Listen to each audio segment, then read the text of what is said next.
Walang administrasyon ang masasabing walang legacy projects o achievement. Lahat ng pangulo ay mayroong mga bagay na talaga namang tatatak sa kanilang pangalan. Dapat bago sila bumaba sa pwesto ay may maiiwan silang magandang bagay na magpapanatili sa kanilang pangalan. Yung uukit sa kasaysayan na magiging kwento sa mga susunod na mga panahon. Kagaya nga po ni dating Pangulong Rodrigo Roa Duterte, isa sa pinakamahusay, pinakamagaling na lider ng bansa. Ang kanyang mga legasiya ay patuloy na napakikinabangan ng maraming Pilipino. Mga bagay na patuloy pong nakaukit sa kanyang pangalan. Tinuldukan po ni dating Pangulong Rodrigo Roa Duterte ang karahasan dahil sa paghahasik po na ginagawa ng mga NPA o makakaliwang grupo. Tinuldukan po niya ang terorismo o terorista na talaga namang gumagawa ng hindi makatarungan sa mga Pilipino at sa bayan. Tinuldukan din po nito ang matinding korupsyon sa pamahalaan. Kaya naman nakita natin ang malaking pagbabago na ipatayo ang iba't ibang gusali, mga skyways at iba pang mga infrastructure sa kabila po ng pinagdaanan nating COVID-19, mga kaibigan. Sa madaling salita, nakasurvive ang bansa kahit na sunod-sunod ang dagok na dumaan noong panahon ni Duterte. Binuwag din po ni Duterte ang napakatalamak na droga sa bansa sa pamamagitan po ng kanyang programang War on Drugs. Lahat ng ito mga kaibigan ay naging mabuti, naging maganda at nakita natin ang epekto sa Pilipino at sa bayan. Nitong panahon po ni Pangulong Ferdinand Romualdez Bongbong Marcos Jr., syempre dapat kakaiba. Dapat hindi ito katulad ng nakaraang administrasyon. Hindi na kasi niya pwedeng tuldukan ang problema ng droga. Sapagkat ang pagsugpo sa kalakalan po ng droga ay nakakabit na sa pangalan ni Pangulong Duterte. So hindi na po niya ito pwedeng gamitin pa bilang kanyang legasiya. Higit 3 taon na kasi si Pangulong Marcos Jr. at ang tao ay naghahanap na ng magiging legasiya nito na tatatak sa kanyang pangalan. Dahil nga hinahanapan na siya, dito ay isinilang ang pagsugpo at paglutas sa matinding korupsyon sa infrastruktura. Ginamit at naging daan ang Department of Public Works and Highways upang mangyari ang hiling ng taong bayan. Ang legacy project na ito ng Pangulo na sugpuin ang korupsyon sa infrastruktura ay nakasulat na sa kanyang script na nakapaloob sa kanyang 6 na taon ng pagiging Pangulo. Pinagplanuhan ito ng maigi upang maging maingay, konkreto at masabing, "This is my legacy." This is to put an end sa korupsyon sa infrastruktura, mga kaibigan. Balikan natin ang State of the Nation Address ni Pangulong Marcos Jr. noong 2024. Dito ay ipinagyabang, ipinagmalaki. Mayroong ngiti sa kanyang mga labi na mayroong 5,500 flood control projects na ang nagawa at napakikinabangan ng buong bansa. The same year, when the former DPWH Secretary Manuel Bunoan confirmed the additional flood control projects na natapos na. Mula sa 5,500 ay naging 9,800 na ang mga flood control projects na natapos. Subalit mga kaibigan, noong taong yon, dumanas ang bansa at nakita po ang maraming pagbaha sa iba't ibang panig ng bansa. Mula Luzon, Visayas at Mindanao ay kinakitaan ng labis na pagbaha sa kabila ng kaunting pag-ulan lamang. Ilang oras lamang, wala pang isang oras, ay baha na kaagad. Dahil dito, nakita ng maraming Pilipino na mayroong problema sa naging pahayag ni Pangulong Marcos Jr. Sa Kongreso, tinalakay po ang laganap na pagbaha. Naaktuhan natin na napanood ang argumento ni na Congresswoman Bernadette Herrera ng Bagong Henerasyon Party List at si Congresswoman Stella Kimbo. Ayon kay Congresswoman Bernadette Herrera, sa kabila ng mga ipinagyabang at ipinagmalaki ng Pangulo na mga natapos na flood control projects, ay bakit tila mas kapansin-pansin ang pagbaha kesa noong panahon ni Duterte? Which is totoo naman, hindi ba? Hindi natin naging problema ang pag-ulan noon panahon ni Duterte. Umulan man, bumagyo, at matapos ang 12 oras. May mga lugar na binaha, pero the point is, it takes time bago bumaha. No? 12 hours nang umuulan, hindi pa po baha sa iba't ibang panig ng bansa. Minsan, 24 hours na sunod-sunod, isang linggong pag-ulan, ay hindi pa rin po bumabaha. Marami pa rin po yung passable kung tawagin. Marami pa rin yung nakakadaan sa iba't ibang lugar. Unlike today, mga kaibigan, 2025,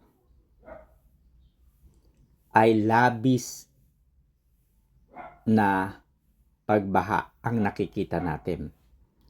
30 minutes of rain, typhoon, baha na kaagad.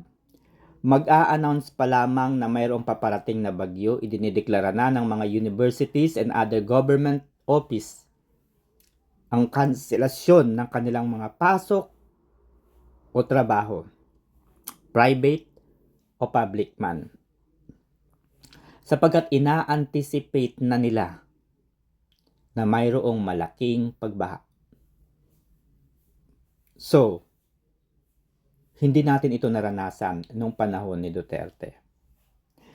Kaya kahit anong pong gawin ng administrasyong ito ni Marcos Jr., na ibalik ang sisi sa nakaraang administrasyon, ay hindi maaari.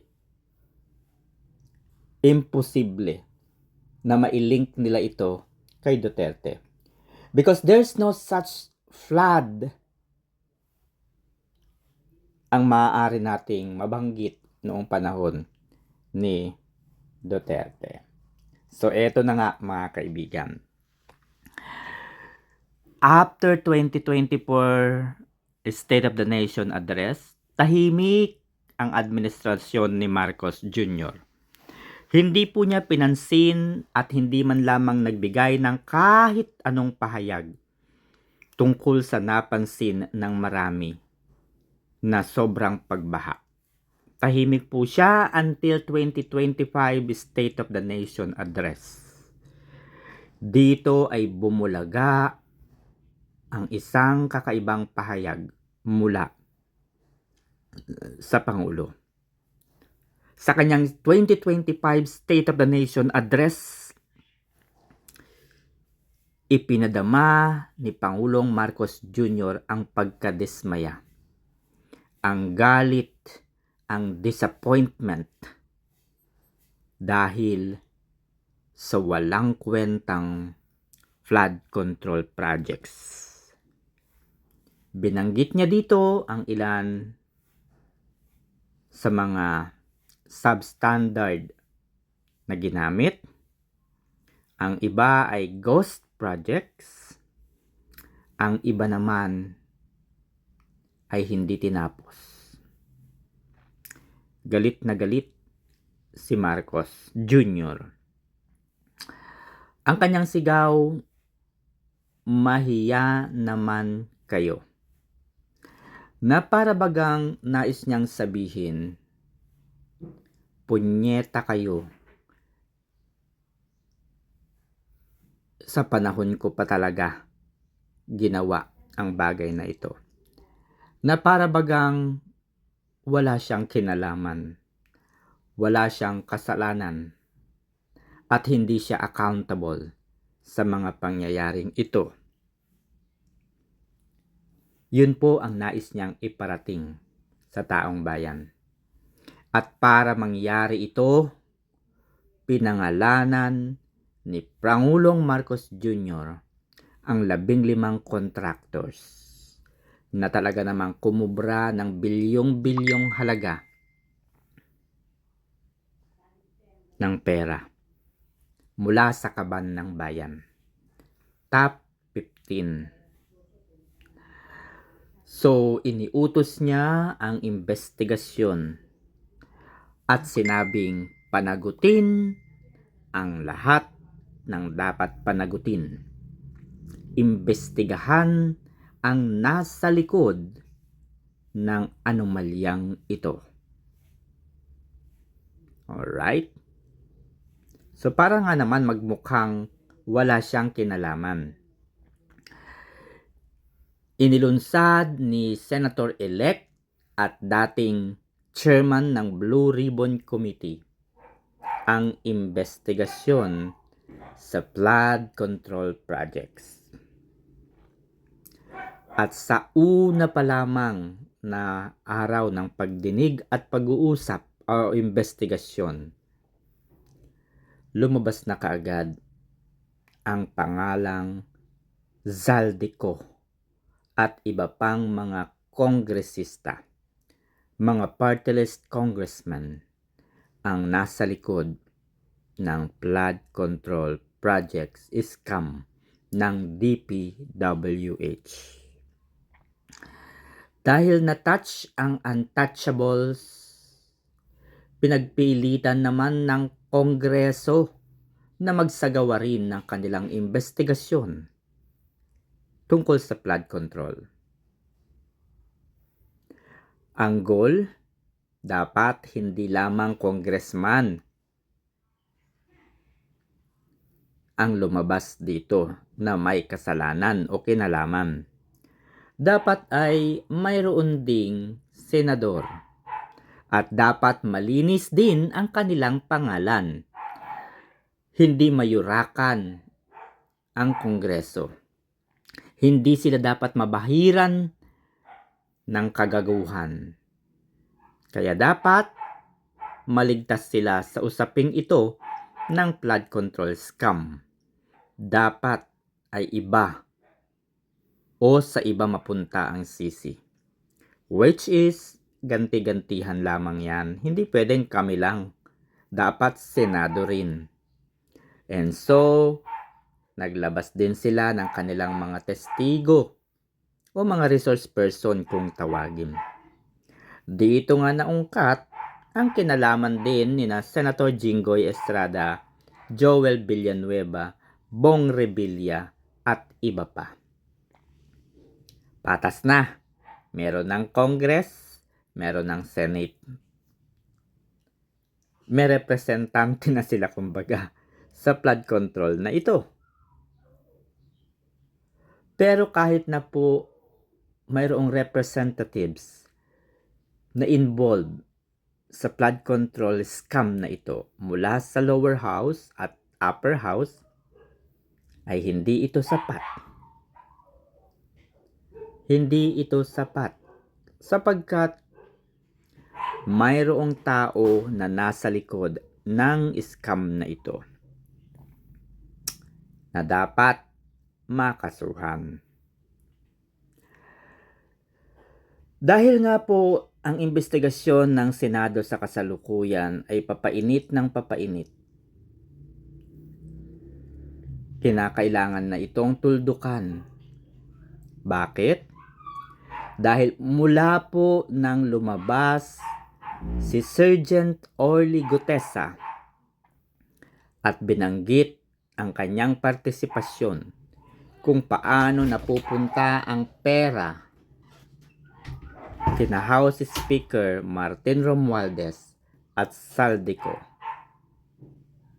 Damay-damay na, di ba? Umakyat na ang investigasyon.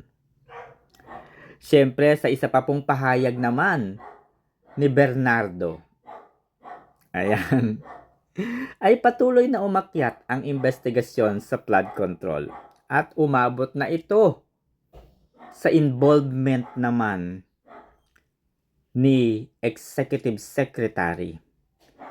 Bagamat walang binanggit na pangalan, na-confirm din po sa huli na ang Executive Secretary na binanggit ni Bernardo ay walang iba kundi ang Executive Secretary ni President Marcos na si Lucas Bersamin. Ayan, umaakyat na, di ba? Papaakyat na sa pinakantuktok. Si Executive Secretary Lucas Bersamin, mga kaibigan, ay tinatawag nating Little President. Di ba? Little President po ang Executive Secretary. So, eto na.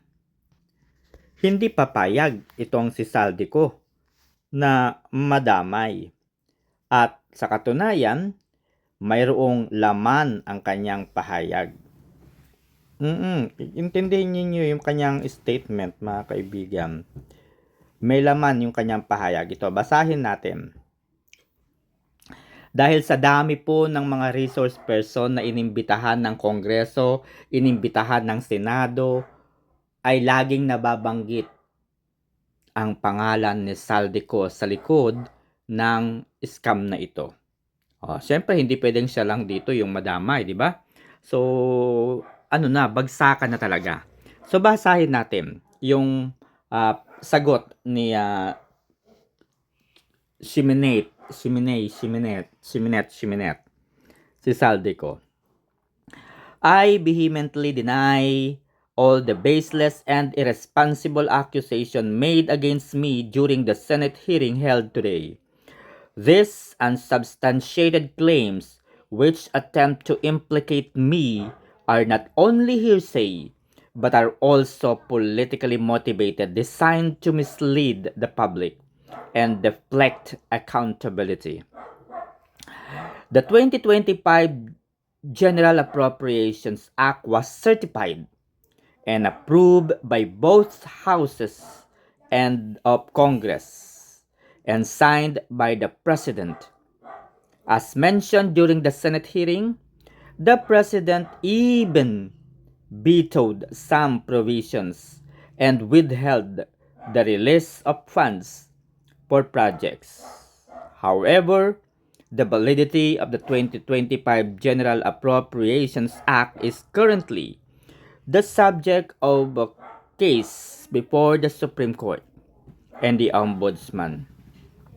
For this reason, I am unable to comment on the matter to the public, but I reserve my right to comment on this matter if and when required by the courts where this matter is pending.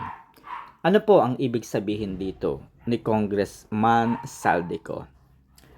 Bagamat ang budget po ay dinetermina ng lower house, ng upper house, at na-fixed ng bicameral committee, pinirmahan po ito ng Pangulo at naging ganap na batas. So, ibig sabihin, mula kay Saldico, umakyat kay Martin Romualdez, umakyat kay Executive Secretary Lucas Bersamin, at ito po ay aakyat sa Pangulo. So, ibig sabihin, ang budget for 2025 ay binalangkas, ginawa, at ginawang batas ng Pangulo. Therefore, the President is involved. Bakit? Dahil ng kanyang mahawakan at mailagay sa kanyang lamesa ang printed copy ng 2025 budget na ito. Nandoon po nakasaad lahat ng budget insertion. So, sinasabi na mayroong 421 billion pesos ang matatawag nating insertion sa budget ng DPWH. 421 billion. Pero 29 billion lamang ang nabito ng Pangulo. So, ibig sabihin, dito sa mga insertion na 421 billion na yan na inserted sa budget ng DPWH, 29 lamang dyan yung tinanggal. 29 billion lamang yung navito ng Pangulo. Ibig sabihin, tinanggap at alam ng Pangulo, aware ang Pangulo that there is an insertion budget sa DPWH that amounting to 421 billion. Kaya nga niya binito kasi meron siyang napansin na hindi tama at hindi naaayon sa kanyang mga programa. So dahil nga hindi naaayon sa kanyang programa at para hindi mahalata ay nagbito naman siya. Kaya lang 29 billion lamang. So, ang salaysay na ito o pahayag ni Zaldico ay deretsahang pag-uugnay sa Pangulo sa maanumalyang flood control projects na ito. So, ibig sabihin, ang pet project o legacy project ng Pangulo ay failed na naman.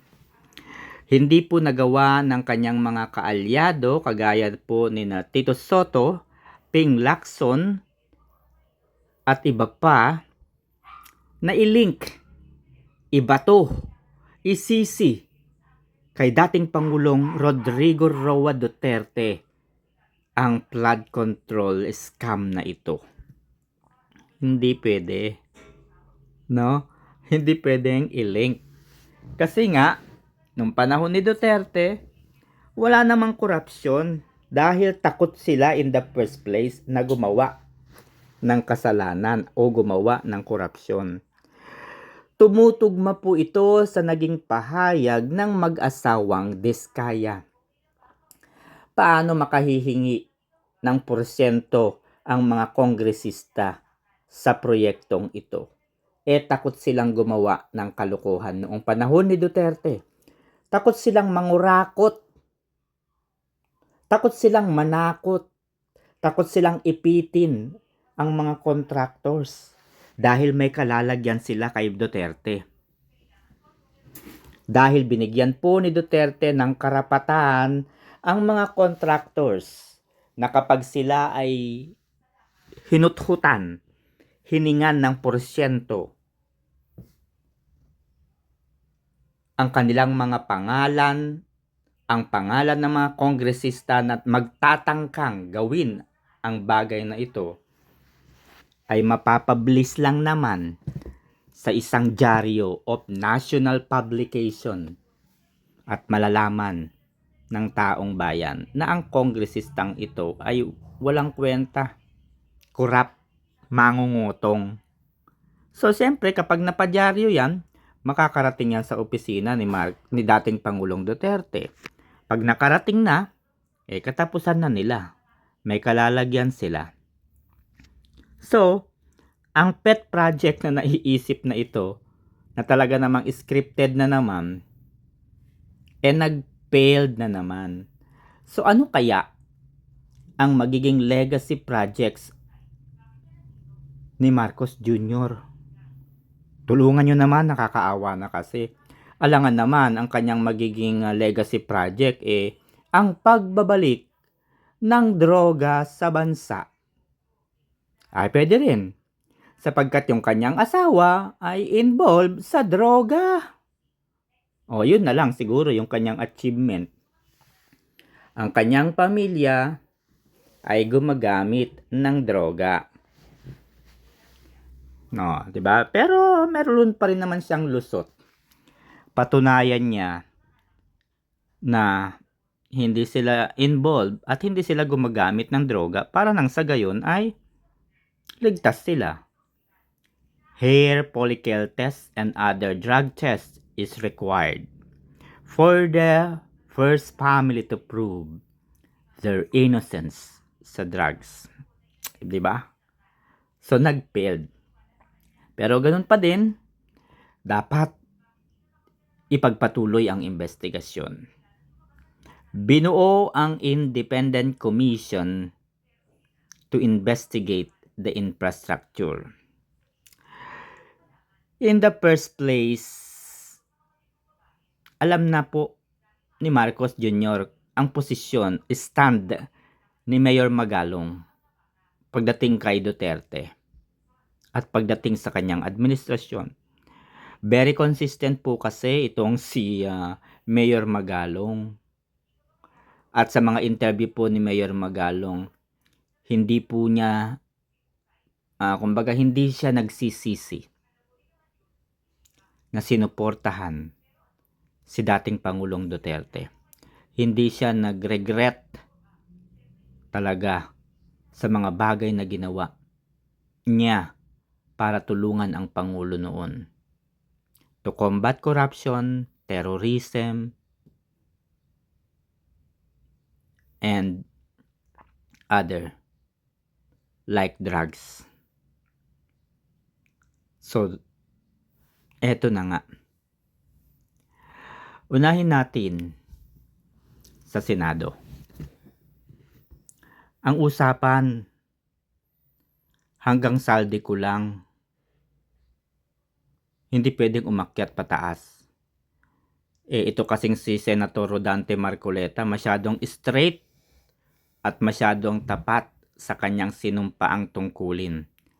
Bilang abogado, bilang senador, bilang representante ng milyong-milyong Pilipino, wala siyang pakialam kung sino man ang masasagasaan. At dahil sa kanyang pamumuno sa Blue Ribbon Committee, lumabas ang partisipasyon ni House Speaker Martin Romualdez sa flood control scam na ito. Agad-agad on the same day, sa kumpas ng kung sino mang kumukumpas, pinalitan si Senate President Chis Escudero. Ang pumalit ay si Tito Soto. Kasabay ng pagpapalit ng Senate President ay ang pagpapalit ng chairman ng Blue Ribbon Committee. Pumalit po si Ping Lacson. Lumabas na naman ang investigasyon. Okay, ito na po sa pamumuno na ni Tito Soto.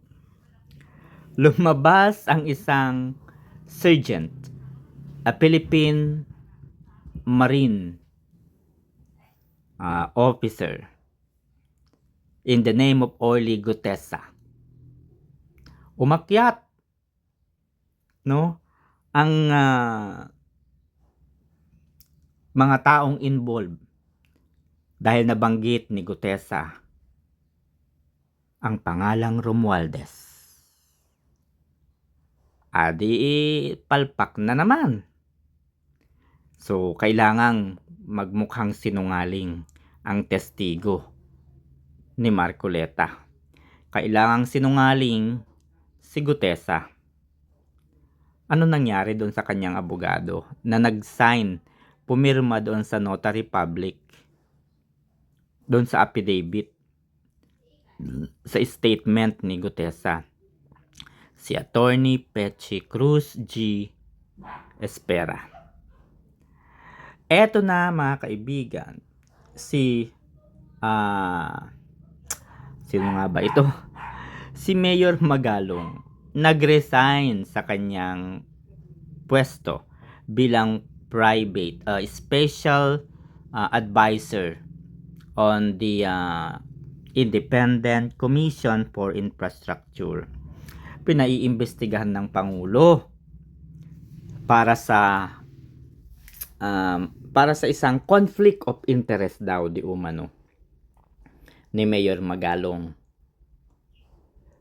So, bago pa siya tanggalin ni Marcos Jr., nag-resign na itong si Magalong.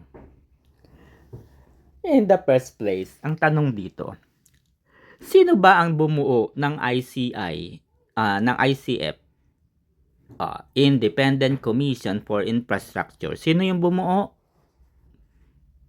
Marcos Jr. Di ba sabi niya, bubuo ako ng isang komisyon na tututok sa korupsyon sa infrastructure. O siya yung bumuo. O sino yung namili? Pangulo din ang namili kung sino yung mga mamumuno. Di ba? Sino yung inilagay? Si Mayor Magalong. Sino naglagay? Sila din. Si Pangulo din. Tapos pa iimbestigahan niya for conflict of interest. Siya nga ba siya? So yun na nga. Siya rin po yung may kagagawan. At eto pa. Si Nicolas Torre III, pinakakasuhan na ng Pangulo. My God. Dahil, noong September 21, 2025, nagkaroon di ba ng rally? At ibinibintang kay Nicolas Torre III yung pag-iimbita daw doon sa mga rallyista. Di ba? So, ayun yung nangyari. Di ba? Ayun yung nangyari. Pinaiimbestigahan si Nicolas Torre.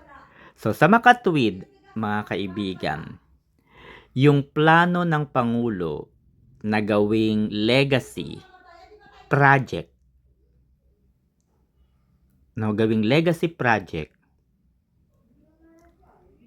yung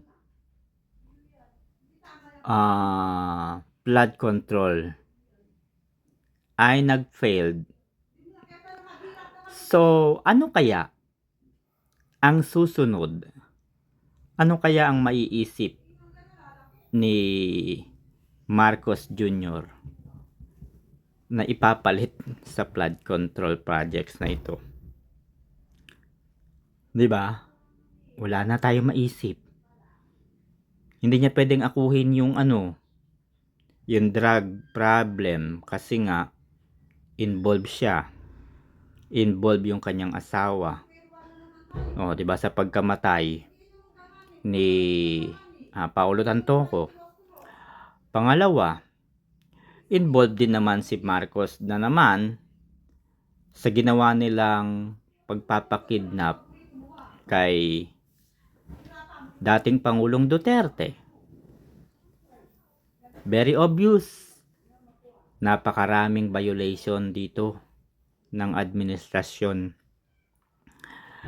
Ang flood control projects, pilit man nilang idiin ang Duterte administrasyon, ay hindi ito mangyayari. Because obviously, buhay na ako nung panahon ni Duterte, no? Never kong na-encounter yung ganitong pagbaha nung panahon ni Duterte.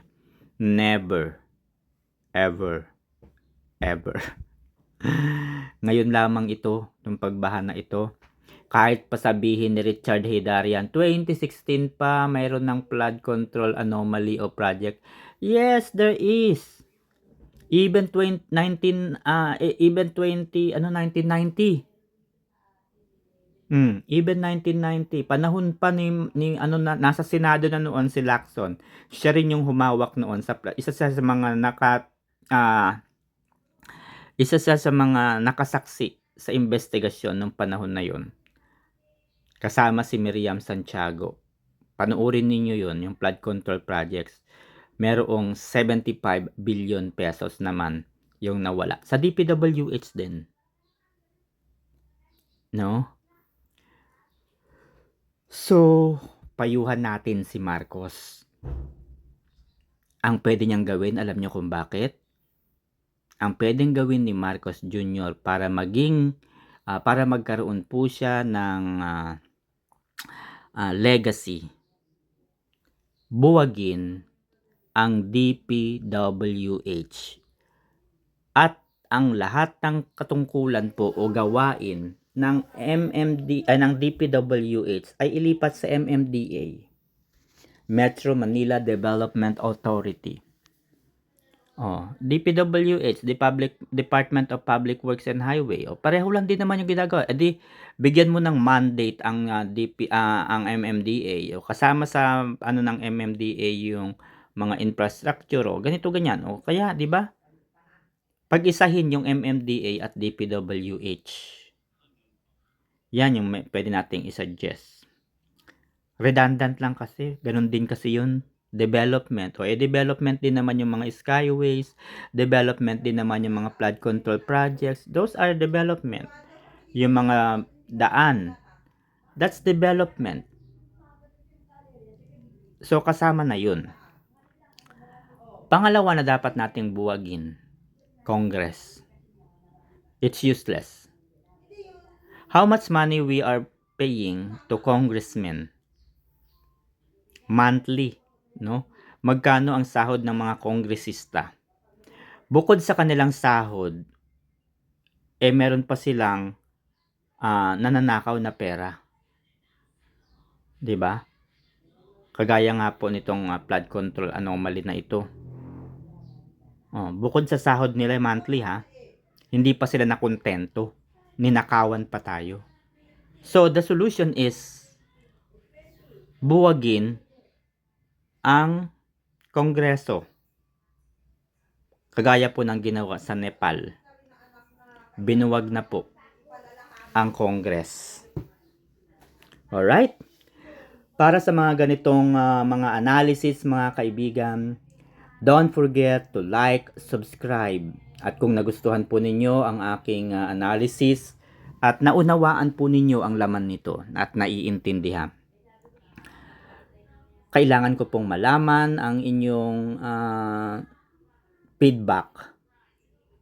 Kung mayroon nga bang sense yung aking sinasabi o kung ano po yung opinion ninyo. Maraming salamat mga kaibigan. Good morning.